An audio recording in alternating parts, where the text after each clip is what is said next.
What is up, everybody? Welcome back to another episode of Chat HVAC.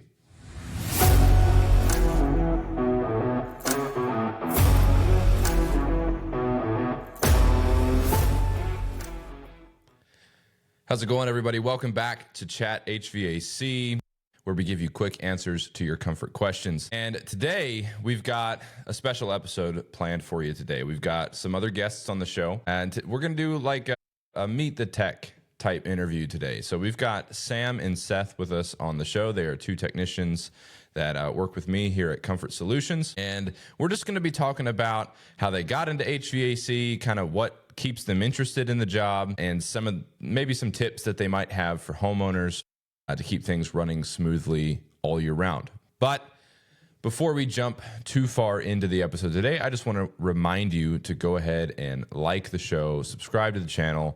If you're watching on a podcast platform like Apple Podcasts or Spotify, go ahead and follow the show there, rate and review the show. All of those things help us out a lot.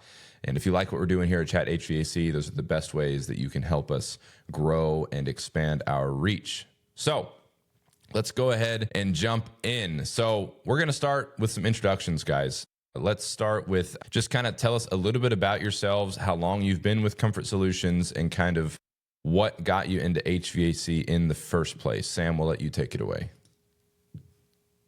Well, so first off, my name is Sam Jackson, and about 6 years ago, I was going to college to play baseball, and I threw out my arm, and school's not really for me, so I decided to get into a trade. I started doing HVAC. My grandpa owns the business, so kind of wanted to join the family business. Also, I love meeting new people every single day. Doesn't matter what kind of people, I love meeting them all. So I'm a huge extrovert. So, and I didn't figure this out until about my second year in HVAC that I really enjoy working with my hands. Office jobs aren't really for me. So, yeah, that's pretty much how I got in HVAC. All right, Seth, let's jump over to you real quick. What kind of got you into HVAC? What piques your interest about the job in general? Yeah, go ahead and take it away. Yeah, so right after high school, I was kind of looking for a job and didn't want to go to college. I knew that from the start and wanted to get into a trade. Everyone said trades are where it's at. And like what Sam said, I like to work with my hands. So started working for the family business, and it is fun meeting new people every single day, and not knowing how your next call is going to be, how interesting it's going to be. So that part is a little fun, and especially working with family. I mean, it just makes the job 10 times better. Yeah, for sure. So how long have you been doing HVAC? Coming up on 3 years now. Awesome. 3 coming up, yeah. Sam, what about you? How long have you been doing it? I've been doing it for about 5.5 years. 5.5 years. Cool. So what are kind of both of we'll let Sam take it since he spoke last. What's maybe your favorite part of the job? Honestly, new construction jobs. I love when there's not anything HVAC related in there, and I go in with Seth. We put it in, make it how we want, make it as good as we want, just make everything exactly how we want it. Yeah, you just have the most chance for highest quality. Yes, and we know that it's done correctly. So that, I would say, is probably my favorite part of the job. Yeah, that's good. Seth, what about you? What's your favorite part of the job?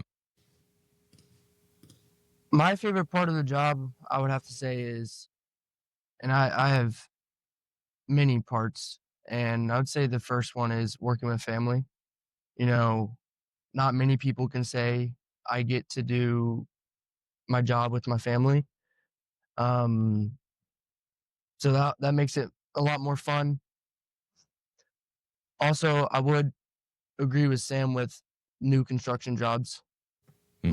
We get to place it and do it how we want it, and it's open, so we don't have to fight with a tight closet space or tearing out drywall, stuff like that.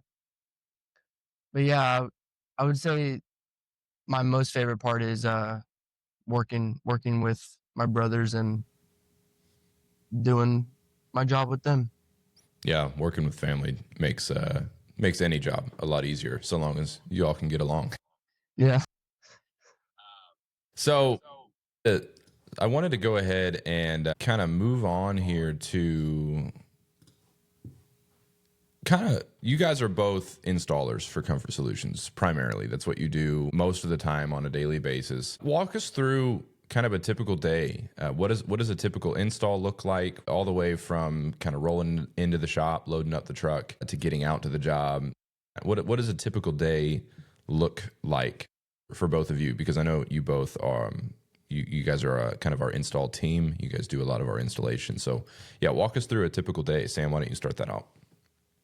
Typical day for an install. I mean, yeah, we're rolling in. Typically, we'll load up for the job the day before. That way, there's no need to go to the shop. We can just head, because we can get to the customer's house at 8 a.m., get started right away, tear out. I mean, it takes about an hour, depending on what the system is.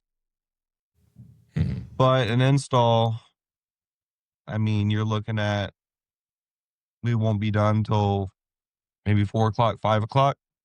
And that's with no mishaps, no problems run into, anything of that sort. Me and Seth, we typically don't take a lunch, so we do generally get done a little bit quicker than taking that hour break. You guys are allowed to take a lunch, though. We are allowed to take a lunch, but we would rather eat when we get home and have an early day than take that hour when we could spend that hour working. Fair enough. But I mean, that's pretty much a typical day. Roll into the customer's house at 8, load up the day before, and finish around 4 to 5 o'clock. Nice. So Seth, working with Sam, or Sam, you can chime in here too. Do you guys have any sort of any challenges that you've run into on a job, like a particular job, one job that was maybe particularly hard, or any sort of maybe funny moments? Just some jobs where something just really wasn't going right and it was maybe a little bit comical. Any stories like that? I do have a story like that. We were at a job. We'll give Seth a chance to chime in here too. Yeah. I'm sure he's got something. We were at a job and we were actually on this install with Brendan, who everyone met last week or 2 weeks ago. Yeah, 2 weeks ago. But we were at this job. We actually finished the job at like 4:30. And I had told the customer, yep, we're getting ready to turn it on. Like, we're getting ready to head out of here. He said, perfect. 9 o'clock rolls around because the PM, the system wasn't wanting to turn on. Come to find out, we had a bad board on the air handler. It's 9 o'clock. We finished about almost 5 hours ago. Yeah. And the customer comes down and said, you told me you were almost done. And I was like, sir, we are done. Just your unit's not coming on. So as soon as I told him that, he said, let me take a look at it. So he said, Sam, can I see your drill? I said, sure. He unscrews the door and he goes, I don't know what I'm looking at. And I was like, okay. I said, that's fine. He goes, but I could probably tell you what's wrong. I said, what? He goes, it's a bad filter. And I was like, you know what? You're probably right. That's funny. Seth, what about you? Any funny interactions happening on a job? Anything that's a little bit comical? Anything that maybe stuck out to you? Maybe an interaction between you and Sam? Anything like that? Yeah. So over the summer, we had a huge job. Quoted it for 2 days, and it was an attic job in the summer. And we're up in the attic. We took the temperature up there. It's like 130 degrees. And so we're coming down every 15, 20 minutes. And the customer comes out and goes, man, it doesn't look like you guys are working much. And we're like, no, we're working. We just can't be up there for longer than 25 minutes. Well, why is that? We said, it's 130 degrees up there. And he goes, oh, well, we have a pool in the back. You guys can go dunk your head up water off. We're like, well, that sounds really amazing right now, actually, but I don't think we can do that. And so he went back in. Me and Sam went back up in the attic. And like we were just talking. We're like, what would you do to go jump in that pool right now Yeah. to just cool off? So yeah, that one, I never had a customer say I could go use their pool to cool off, especially on an install. I'm honestly shocked that Sam just didn't belly flop into the pool as soon as you Yeah. said that. Like full uniform, everything. Yeah. Listen, it was so hot. That's our shirts. The office bring me another shirt because my shirt was so sweaty. Felt like I just got out of a pool. Yeah, that happens, dude. That's man, those attics are hot. I get that for sure.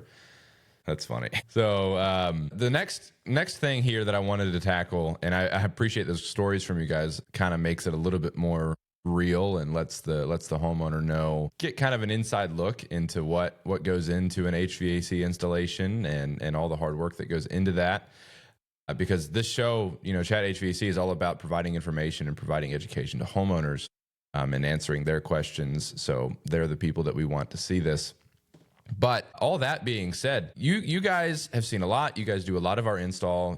You both have done some service. What is maybe one of the most unique problems that you've run into in the field? Seth, we'll let you go ahead and start that answer. I'll say when, there's a no heat and, we're looking into the unit, checking everything. And then we get to, their flames will kick on and then they kick off, probably say a flame sensor issue. Because it's something that's not really a bigger part. It is like, so if the homeowner does try to, some homeowners will try to look into their own unit and fix their own unit without having to call someone. That's something they can miss because it's kind of in the back tucked away. You don't really see it unless you're actually looking for it. So I'd say that is probably a harder issue to look for if you are the homeowner, because I know some homeowners try to fix their own unit before calling a HVAC company coming out. Yeah. And that's kind of some of the point of this podcast is to provide them with some information to be able to check some things that are, relatively easy to look at.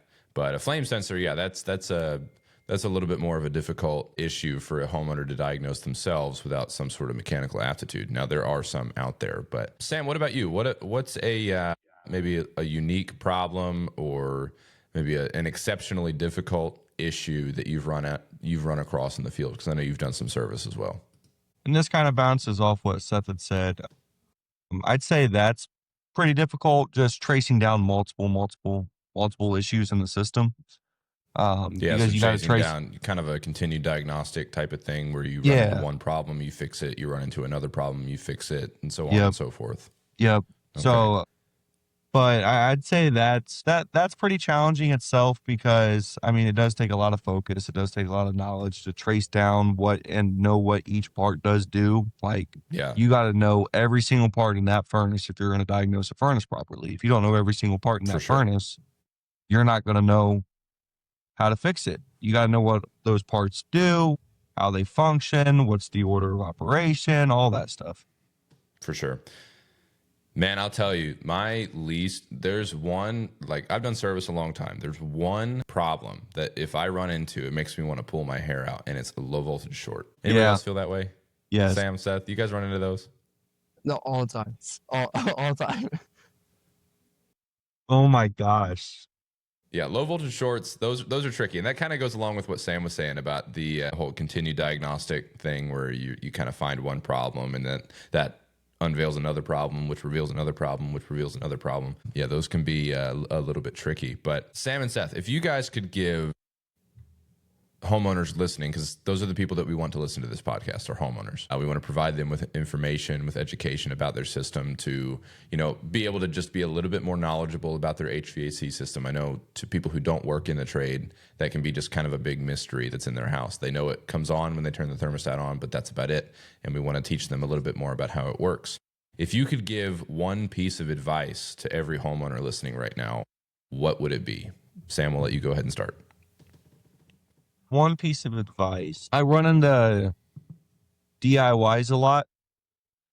So I'd say one piece of advice. If you're going to try and fix it yourself, You guys have a manual, a furnace manual in your house. And in that manual, there is a troubleshooting section that will literally walk you down step by step on how to troubleshoot the furnace. It tells you what to look for, what to do, the fix for it. It gives you all of that information. But you also got to know 100% for certain where that part is. What's like, what plugs into it? Where does it connect to on the board? If you're not 100% sure, don't start throwing random parts in it. If you start throwing random parts in it, you're not 100% sure, then you're just going to end up messing something else up. Because us as HVAC technicians, and Scott, you can attest to this, if us technicians aren't 100% sure if this is the problem, we're not going to throw that part into the system until we are 100% sure. So yeah, or at least reasonably certain. Yeah. Right.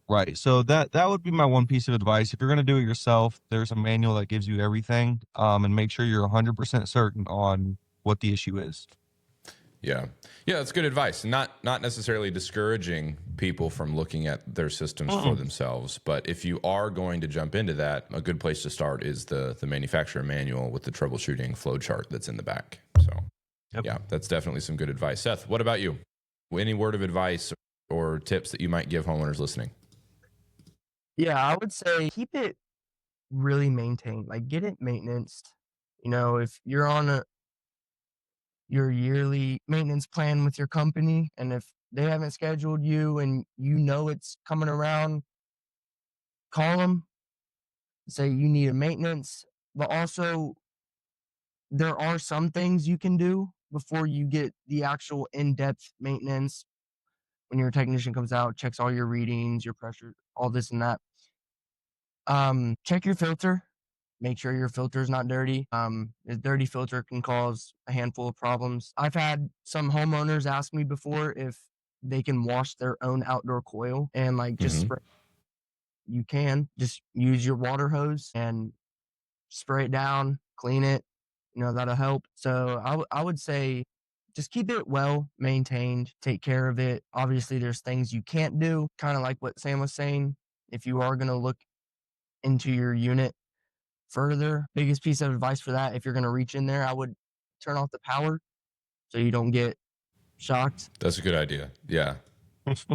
And I wouldn't mess with anything you do not know what it is, like gas valve, stuff like that.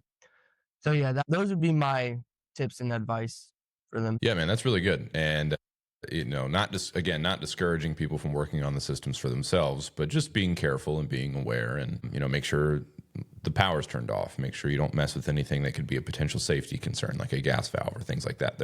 You can DIY so far, but there is a point where calling a professional is a good idea. And I think we've maybe covered that in a previous episode. So you'll have to go back and listen to that. But pressing on here to kind of our final segment of the interview here, as we're coming into the last 7-8 minutes or so. A question for both of you: what would be, and Seth, we'll let you start this answer, what would be the most rewarding part of the job? What is the part of the job that when you go home at night, you either feel proud of yourself or proud of the work that you get to do? What is kind of that part of HVAC kind of keeps you going, that really gives you that internal sense of satisfaction? Yeah, me and Sam were on a install just last week, and we were kind of talking about this, and it was a really late night. Equipment didn't get here in time, so it was a later start, and we just looked at each other and we're like, man, we know it's late, but it's really satisfying when the job looks good and you can get it done correctly. So I'd say the most rewarding part is tearing out the old unit and then putting in a new one, making it look as nice as you can, taking those pictures. And then when you're off, you're looking at the pictures, you're like, man, that looks really good. Helping the home, especially in emergency situations. A dead of winter, snowstorm, furnace goes out, and we're out the next day to put in a furnace to get them some heat. I would say that's pretty rewarding. It's a good feel. You have a good feel to what you just did. And, making the job look really nice the best you can. And Yeah, man, I'd agree with you on that. And it seems to me like you find a lot of satisfaction in a job well done, in a high quality job, and also kind of that point that you made about helping out customers in emergencies. That's a real big one for me. As a technician, I've had customers standing in front of me that are in tears, like thanking me for getting their furnace up and running because it was 45 degrees in their house when I got there. So, and as we're coming into winter, those seem to be increasingly relevant. So, Sam, moving on to you. What is probably the most rewarding part of the job? The part of the job that helps you sleep well at night, the part of the job that you're most proud of. What keeps you going as far as HVAC is concerned? Well, we're all going to kind of say the same thing here, but I can add another thing to it. But it is helping customers with emergencies. I've been out till midnight working on a system because their house was 45 degrees. Yep. I've been out on holidays, big holidays. I've been out on Thanksgiving. I think I ran a call on Christmas Day one year for an elderly couple who had no heat. And granted, did I want to go to work on Christmas? No. But leaving that house with the system running and seeing how happy they were on just something as little as heat, that was really, really rewarding and made me glad that I actually had a call on Christmas. Yeah. Mainly because of that reason. Another thing that is rewarding is, you guys, as HVAC techs, no one in this world knows every single thing there is about HVAC. Doesn't matter how long you've been in the trade. There is True. There is something new to learn every single day. But something that's really rewarding is me going out on a call, working on something I've never worked on before, and leaving with it running, fixing it. Yeah.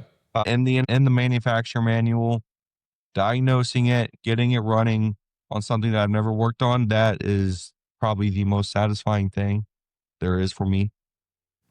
Yeah, super satisfying to kind of walk up on a problem and that you're scratching your head at. Like, man, I have no idea where to start, and then by the end of it, it's working because you fixed it. And yeah, that's an incredibly satisfying part of the job. Before we kind of get out of here for today, I think something that would be really cool to kind of go over, really funny, maybe helpful for homeowners. What was your welcome to HVAC moment? Like, what was a moment in your career where you're like, oh, this is what HVAC is? Seth, do you want to go ahead and start that? yeah, before I got into it, Sam and another guy who had worked with us back then said, Seth, you better be ready for all this laborious work. We got some hard days, especially during the summer. I'm like, all right, it can't be that hard. Like, like I'm pretty physical. I'm in shape. I'll be all right. Well, summer came around. That first week of summer, yeah, that week killed me. They were in fact telling the truth. I was not ready for that. And then getting home at 11 o'clock, eating dinner, going to bed. I would say that, Mm-hmm. that welcome to HVAC, because in HVAC there are some really, really long days. Yeah, that's for sure. That's a good one. Sam, what about you? My welcome to HVAC moment. I was running all new ductwork in a crawl space along with doing a new full system. And inside that crawl space, I don't expect crawl spaces to be clean, but this one in particular was not good. I'll leave it at that. There was water everywhere on the ground in the crawl space. It was muddy. It was dirty. I even had about 2 or 3 rats crawl up my leg and ran off my leg. Nice. While I'm sitting there in the dirt putting together ductwork, and I got rats crawling up me. That was probably my welcome to HVAC moment, because when you're not in HVAC, you don't know what all it entails. You don't even know that there could be a system in a crawl space. Mm-hmm. When I first started, I didn't even know what the simplest. I couldn't told you what Armorflex was. That was my first call like that, and then I got rats crawling up me. Man, my welcome to HVAC moment was similar. This was probably about 9 years ago. I was in a crawl space, and I was on a job with 3 other technicians. We're doing this install, and we had to run gas line through the crawl space, like unthread the old stuff, thread the new stuff in because it was damaged and rusted. And I'm down there, and I'm like slaving away. Like, fortunately, this crawl space had a vapor barrier, which is like that plastic stuff that's on the bottom of the crawl space. But the whole crawl space is probably like 36 inches high, you know? So I'm on my back, like threading black iron pipe together. And I come to the realization that the other 3 technicians that are with me are not down here, and nobody's helping me. And I get up there, and they're all like, "Oh, we're too fat and old to be down there." And I'm like, "What the heck, man?" But there, but to bounce off what Seth said, there was a time before Seth started working here, and Scott, you were doing the same schedule as me. We'd go in, and this was different. I wasn't married at the time. You were married with 2 kids. And you and I both were going into work at 7 a.m. and we were getting off at like 11:30, and you had a family to take care of. I didn't. That was the difference. But we'd go into work at 7:30, get off at 11, go home, eat a small dinner, take a quick shower, wake up, and it just repeated for like 3 weeks straight. I felt like I was living Groundhog Day. Yeah, dude, that's what the middle of summer will do to you. So yeah, that's good stuff. Yeah, Seth, what's up? Also, another moment for me was one of my first installs. It was rough, and Sam was like, "All right, I'm gonna have you do this." And we had to disconnect the furnace, and I literally had to crawl and take out the blower, crawl inside of that compartment, and unscrew all the screws that were screwed up there. And I looked to my right, there's a bunch of dead spiders. Look to my left, you know, a dead rat. I'm like, this Nice. is disgusting. I'm like, this is definitely one of the moments where it's like, welcome. Yeah, HVAC is definitely not for the faint of heart. That's great. That's great. Yeah, you know, as kind of we're getting out of here today, we've hit that 30-minute mark. Sam and Seth, they alluded to the fact multiple times that one of the most rewarding parts of the job is being able to help out homeowners in their time of need. I can attest to that as well. And that's really, that kind of embodies the, you know, the whole heart behind what Comfort Solutions does as an HVAC company.